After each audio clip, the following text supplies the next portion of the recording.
Hello दोस्तों, मैं दिनेश चौधरी आप सभी का स्वागत करता हूं पीएससी बाय डीसी सर हमारे यूट्यूब चैनल पर। इस चैनल पर हम एमपीपीएससी परीक्षा के लिए निशुल्क तैयारी कर रहे हैं। क्रमबद्ध तरीके से तैयारी करते हुए हमने नए सिलेबस के सभी नए यूनिट्स को टॉपिक्स को कवर किया और फिर अब हमने वो पार्ट पढ़ना शुरू किया जो परीक्षा के पॉइंट ऑफ व्यू से सबसे ज्यादा महत्वपूर्ण है। हम 3-4 टीचर मिल करके आपको केवल और केवल एमपी पढ़ा रहे हैं। इसका मूल उद्देश्य है कि एग्जाम में 50 से 55 नंबर का एमपी आने वाला है। आप सभी स्टूडेंट से भी विशेष गुजारिश है कि आप सब लोग करंट अफेयर 7वीं यूनिट 9वीं यूनिट पर ध्यान दें, लेकिन इतना अधिक नहीं जितना उनका वेटेज है। देखिए, आप सब लोगों को पता है कि करंट अफेयर्स हमारी एग्जाम में 5-7 नंबर 8 नंबर 10 नंबर से ज्यादा नहीं, किसी भी हाल में 10 से ज्यादा नहीं आएगा, तो उसे उतना अधिक वेटेज देने की जरूरत नहीं है जो कि हमारे लिए हानिकारक हो सकता है। अभी हम मध्य प्रदेश के लोक गायन पढ़ना शुरू किए हैं, जिसे हमने कोड बना करके याद करना और फिर एक एक लोक गायन की डिटेल पढ़ना शुरू किया। पहले मैं आपको निमाड़ के लोक गायन पढ़ा चुका हूं, फिर मालवा के लोक गायन, और अब हम बुंदेलखंड के लोक गायन पढ़ने वाले हैं। चलिए शुरू करते हैं। सबसे पहले भगवान श्री गणेश का नाम लेकर श्री गणेशाय नमो बोलते हुए और मेरे शिक्षक श्री सुरेश पटेल सर को याद करते हुए। आपको पता है कि यूनिट जो 10 है उसमें भी और यूनिट जो 2 है मध्य प्रदेश की उसमें भी, दोनों में ही लोक गायन, लोक गीत, लोक संगीत, लोक साहित्य और लोक कला का बहुत विशेष महत्व है, उसे ही हम पढ़ रहे हैं। और इसी क्रम में हमने लोक गायन पढ़ना शुरू किया था। पहले हमने निमाड़ के लोक गायन पढ़ा, फिर हमने मालवा के लोक गायन पढ़ा और अब हम बुंदेलखंड के लोक गायन पढ़ने वाले हैं। तो चलिए पहले एक बार शॉर्ट फॉर्मेट में निमाड़ के लोक गायन को रिवाइज कर लें, फिर मालवा के लोक गायन को और फिर बुंदेलखंड के लोक गायन को कोड बना करके हम याद करते हैं। चलिए बताते करते हैं। निमाड़ के लोक गायन को याद किया था हमने, यहां निमाड़ और के गायन ऐसा एक शब्द बना लिया था और इसी से हमने निर्गुणिया गायन बनाया, निर्गुणिया। इसी से हमने नाथपंथी बना दिया। इस म से हमने मांडलिया बना दिया और क से हमने कलगी तुर्रा बनाया और गायन से हमने गरबा, गरबी और गवलन, गरबा, गरबी और गवलन हमने ये बना दिया था। ये मसाणिया, निर्गुणिया, नाथपंथी, मसाणिया, कलगी तुर्रा और गरबा, गरबी, गवलन ये हमने याद कर लिया था। मालवा के लिए हमने एक कोड बना लिया था। क्या था कोड? सही तो भर ना हर बार, ऐसे हमने एक कोड बनाया। स से संजा गीत हुआ, संजा गीत, तेजाजी गायन, भर से भरथरी गायन, न से निर्गुणिया, ये जो यहां पर कॉपी होता है निर्गुणी गायन, हर से हरबोला गायन और ब से बारता, बरसाती बारता, ये हमने इसको कंप्लीट किया। अब हम बुंदेलखंड के लोक गायन पढ़ रहे हैं। तो बुंदेलखंड के लोक गायन को कैसे हम याद करेंगे? देखिए, हम बात कर रहे हैं गायन की। किसकी बात कर रहे हैं? गायन की। तो गाना कौन गाता है? वैसे तो इंसान गाता है, लेकिन आजकल गाना कौन गाता है? डीजे। कौन गाता है? डीजे। याद रखिए, आजकल गाना मनुष्य नहीं गाते, आजकल तो बाजा बजाया जाते हैं, डीजे गाए जाते हैं। तो इसी से कोड मैंने बना दिया। इसका कोड क्या है? एक आदमी अपनी बीबी को कह रहा है, ए बी बी डीजे चालू कर। क्या बोल रहा है वो? ए बी बी डीजे चालू कर। बहुत अच्छे से ये कोड आप याद कर लें। हम याद कर रहे हैं बुंदेलखंड, बुंदेलखंड के लोक गायन। क्या कर रहे हैं? गायन। और गायन का काम कौन करता है? तो या तो ए बी बी डीजे चालू कर, क्योंकि आजकल लोग डीजे पर गाना सुनते हैं। क्या फुल फॉर्म होगा? आल्हा गायन होगा इसका फुल, पहला वाला। बंबूलिया होगा, बंबूलिया, बेरायटा, देवारी गायन और जगदेवी का पुआरा। आप इसको ऐसे याद कर सकते हैं, बहुत आसानी से याद हो जाएगा। अब कुछ लोग हो सकता है कि उनको ये कोड कठिन लगे। देखो, हो सकता है ना कुछ लोगों को कोड कठिन लगते हैं, तो उनको वैसे तो गायन से सीधा गाने बजाने की बात हो रही हो, डीजे को बजाना है तो डीजे को बुंदेलखंड में बजा दो बस। अगर ये फिर भी ना याद हो तो इस शब्द पर फोकस करना। बुंदेलखंड ऐसा लिखा हुआ है। इस बुंदेलखंड में ये जो ब है इससे आप 2 बना दीजिए, बेरायटा और बंबूलिया, ये 2 याद हो गए। अब द से एक बना दीजिए देवारी, और इसी देवारी से जगदेवी की देवारी कर दीजिए जगदेवी। तो द से देवारी और द से देवी, ये दो, जगदेवी में केवल मैं देवी शब्द लिख रहा हूं, तो 2 और 2 4 याद हो गया। तो बुंदेलखंड में आला उदल याद करने की जरूरत नहीं होती है। तो पहला आला उदल हो गया, फिर बुंदेलिया, बेरायटा और बम्बूलिया, फिर जगदेवी का फुवारा और देवारी। ये 5 आपको ऐसे भी याद हो सकते हैं। देखो मैं दोनों तरीके बता रहा हूं, आपको जो सूटेबल लगे, आपको जो मर्जी हो वो याद कर लेना। मुझे तो आसानी से इस कोड से याद हो गया, ए बी बी डीजे चालू कर। ए से हुआ आल्हा, आला गायन, बी से बम्बूलिया गायन, बी से बेरायटा गायन, डी से देवारी गायन और जगदेवी का पुवारा गायन। ऐसे हमें 5 गायन जो है वो बुंदेलखंड में याद रखना है। साथ में हम बुंदेलखंडी फाग पर भी बात करेंगे, लेकिन फाग क्योंकि निमाड़ में भी होता है, मालवा में भी होता है, बुंदेलखंड में भी होता है, बघेलखंड में भी होता है, तो बहुत ज्यादा उस पर डिस्टर्ब नहीं होना है, आपको ये आसानी से याद हो जाए। फिर से एक बार मैं बता दूं, देखो बुंदेलखंड को कैसे याद करेंगे। तो बुंदेलखंड में ये 2 शब्द हैं, ब और द। तो ब से बनाया बेरायटा और ब से बनाया बम्बूलिया, ये 2 याद हो गए। द से बनाया देवारी और द से बनाया देवी। कौन सी देवी? जगदेवी। तो 4 याद हो गए। आप मन से एक आल्हा गायन कर दीजिए, क्योंकि ये बुंदेलखंड में आला खंड है ना, आला खंड, आला उदल वाला, तो ये 5 जो है वो बुंदेलखंड के याद हो जाएंगे। अगर ऐसे याद नहीं होता है तो कोड बना दिया, ए बी बी डीजे चालू कर। ए से हुआ आल्हा गायन, बी से बेरायटा, बी से बम्बूलिया, डी से देवारी और जैसे जगदेवी। ये फटाफट आपको याद हो जाएगा। अब चलिए बुंदेलखंड के जो लोक गायन हैं, एक एक लोक गायन की डिटेल में बात करते हैं। चलिए शुरू करते हैं। सबसे पहला बुंदेलखंड के लोक गायन में महत्वपूर्ण जो है वो आल्हा गायन है। आल्हा गायन के बारे में आपको बहुत महत्वपूर्ण बातें याद रखनी है कि बुंदेलखंड के जो लड़ाके हुआ करते थे, जिन्होंने 52 लड़ाइयां लड़ी और 52 की 52 लड़ाइयां जीती, आला और उदल के नाम से जाने जाते थे।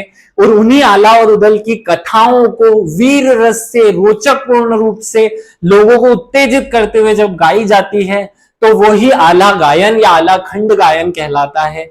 आला गायन वीर रस प्रधान है, यहां भूल नहीं जाना, आपको याद रखना है।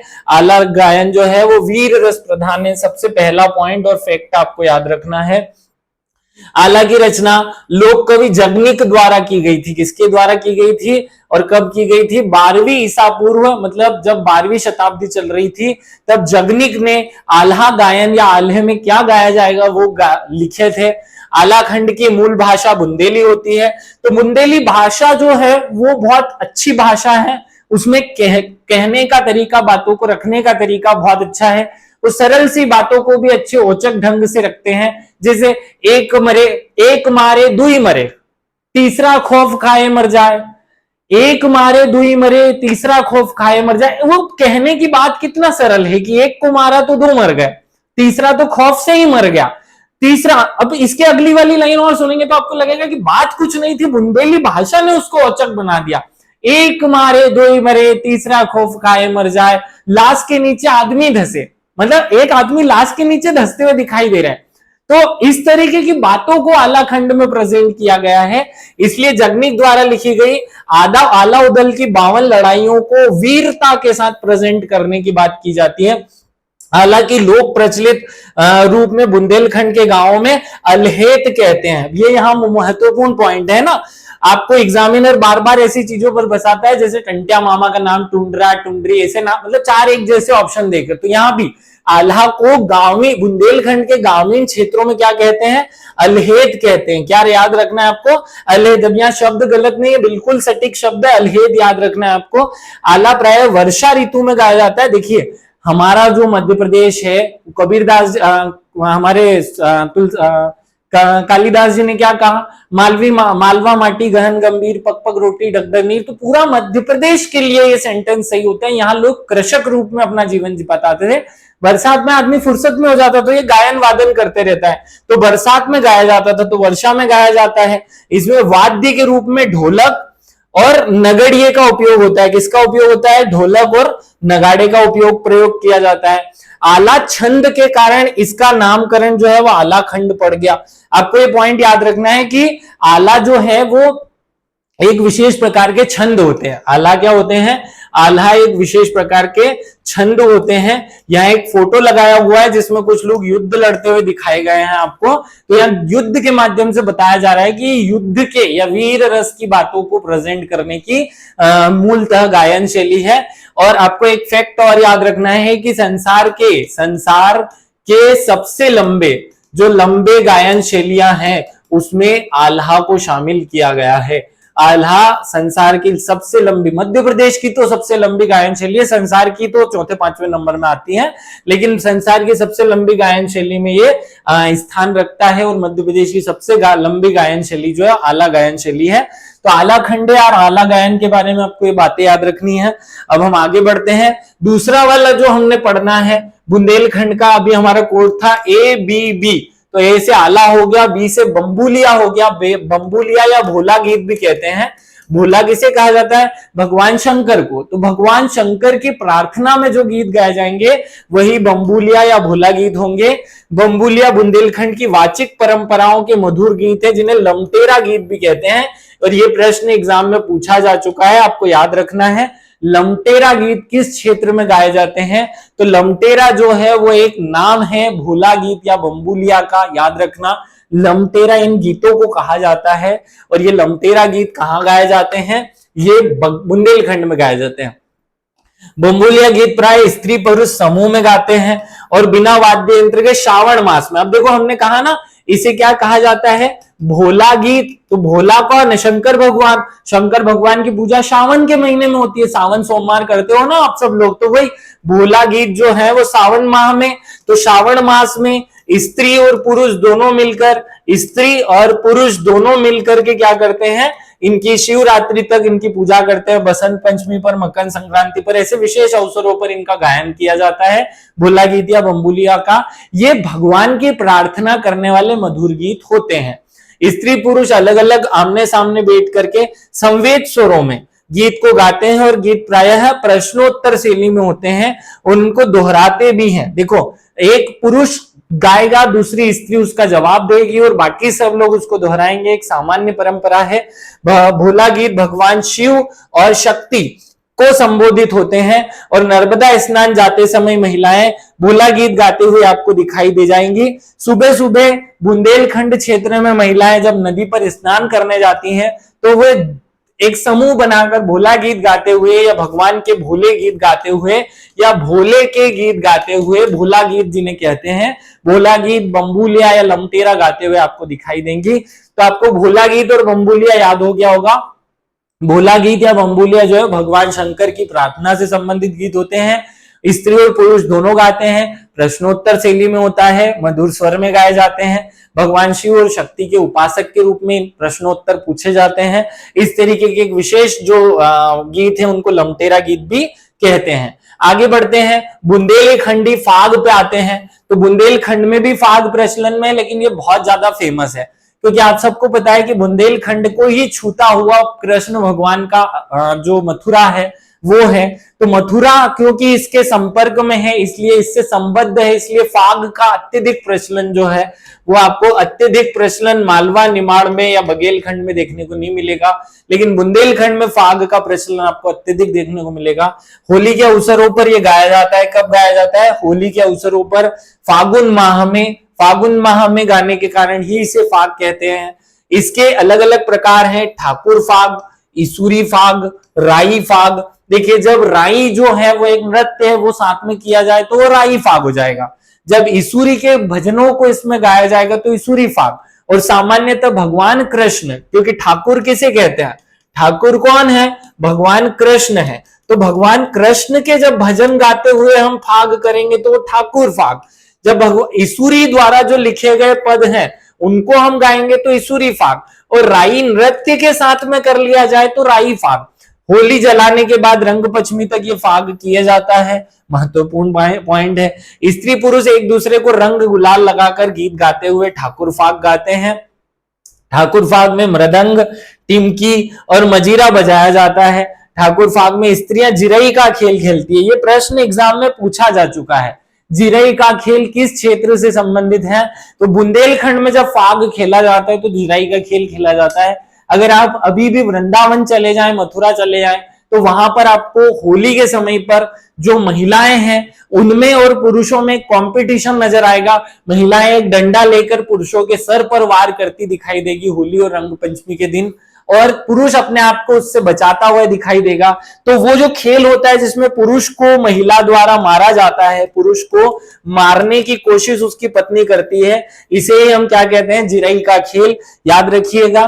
स्त्रियां लकड़ी और सोटिंगों से गीत गाते हुए पुरुष पर वार करती हैं और पुरुष चतुराई से उनसे बचने की कोशिश करता है। ये जो जिराई होती है इसका आकार एच के जैसा होता है। कैसा होता है? एच के जैसा, अक्षर के समान होता है, जिससे महिला बार बार पुरुष पर वार करती है और पुरुष बचने की कोशिश करता है। आपको एक मूवी याद करा दूं, टॉयलेट नाम की एक मूवी बनी थी जिसमें इसका बहुत मार्मिक चित्रण किया गया। अक्षय कुमार की एक टॉयलेट मूवी है जो सामाजिक एक कुरीति को के उपचार के रूप में बनाई गई थी, लेकिन उसमें इस फाग को बहुत अच्छे ढंग से प्रेजेंट किया गया है। ईसुरी की चौकड़ियां फाग बैठ करके गाई जाती हैं और राई फाग राई नृत्य के साथ किया जाता है। आपको मैं बता चुका हूं कि जो फाग है उसके 3 स्वरूप होते हैं। पहला होता है ठाकुर फाग। ठाकुर फाग में भगवान कृष्ण की बात करेंगे। एक होता है ईसुरी फाग जिसमें ईसुरी के दोहे को गाया जाएगा, और एक होता है राई फाग जिसमें राई नृत्य करते हुए फाग किया जाता है। तो बुंदेलखंड में तीनों ही फाग प्रचलन में है। बुंदेलखंड का फाग सबसे महत्वपूर्ण है। चलिए आगे बढ़ते हैं। नेक्स्ट जो पॉइंट है वो बेरायटा गायन है। कौन सा गायन? बेरायटा गायन। अब बेरायटा गायन क्या होता है? देखो, बेरायटा गायन है महाभारत के कथनों को, महाभारत के वाक्यांशों को दोहराने का गायन शैली। बेरायटा मुख्यतः कथा गायन शैली है। क्या है ये? कथा गायन शैली, जिसमें मुख्य रूप से महाभारत की कथाओं के साथ साथ ऐतिहासिक चरित्रों, लोक नायकों आदि की कथाएं भी गाई जाती है। जैसे मालवा अंचल में, निमाड़ अंचल में आपने सत्यनारायण भगवान की कथा देखी होगी, वैसे आपको बुंदेलखंड में बेरायटा कथाएं आपको मिलेंगी। बेरायटा कथाओं में मूलतः महाभारत की या ऐतिहासिक घटनाओं की कथाएं गाई जाती हैं। बेरायटा गायन केंद्रीय रूप से एक व्यक्ति गाता है। कौन गाता है? केंद्रीय रूप से एक व्यक्ति गाता है, और सहयोगी गायक मुखिया का साथ देते हैं और कथा को आगे बढ़ाने के लिए हुंकार देते हैं। मतलब एक व्यक्ति गाएगा, बाकी सब उसको दोहराएंगे और हूं करके हाँ हाँ की आवाज में उसको आगे पढ़ने के लिए बोलेंगे। बीच बीच में कुछ संवाद भी होता है, और उस संवाद में भी महाभारत और ऐतिहासिक प्रकरणों का ही वर्णन किया जाता है। जो बेरायटा गायन है ये कलात्मकता के साथ साथ प्रसंगानुकूल हाथ और चेहरे के हाव भाव के साथ में भी होता है। यहाँ कोई नाचता वाचता नहीं है, लेकिन हमारे हाथ और जो फेस के एक्सप्रेशन है उनसे कुछ विशेष बातें समझाने की कोशिश बेरायटा गायन में की जाती है। तो बेरायटा गायन आपको याद रखना है, इसमें कोई विशेष वाद्य यंत्र नहीं होता है। हाँ, लेकिन कहीं कहीं पर भजन करने के लिए जो वाद्य यंत्र उपयोग किए जाते हैं, मृदंग, झांझ, उनका उपयोग किया जाता है। तो ये मूलतः क्या है? महाभारत के और ऐतिहासिक आख्यानों के लोक नायकों के चित्रों का या उनके जीवों का या उनकी घटनाओं का वर्णन करने की गायन शैली। आगे बढ़ते हैं। देवारी गायन महत्वपूर्ण गायन है। ये क्या होता है? देखिए, बुंदेलखंड में जो कुछ विशेष जातियां जैसे अहीर जाति, गवली जाति, बरेदी जाति या घोसी, ये 4 जो जातियां हैं ये आदि जातियों के द्वारा देवारी गायन किया जाता है। देवारी गायन क्या है? देखो, जो गरीब जातियां हैं वो गांव गांव मांगने जाती हैं। गांव में होली के अवसर पर, दिवाली के अवसर पर जो मांगने की परंपरा होती है घर घर जाकर, उसी में जो मांगने वाला व्यक्ति होता है वो देवारी गायन करता है। आपको याद करना है, अहीर, गौली, बरेदी और घोसी जाति के लोग जब घर घर दिवाली होली पर मांगने जाते हैं तो वो एक विशेष गायन करते हैं जिसे क्या कहते हैं? देवारी गायन कहते हैं। और जो वो मांगते हैं उसे देवारी मांगना कहते हैं।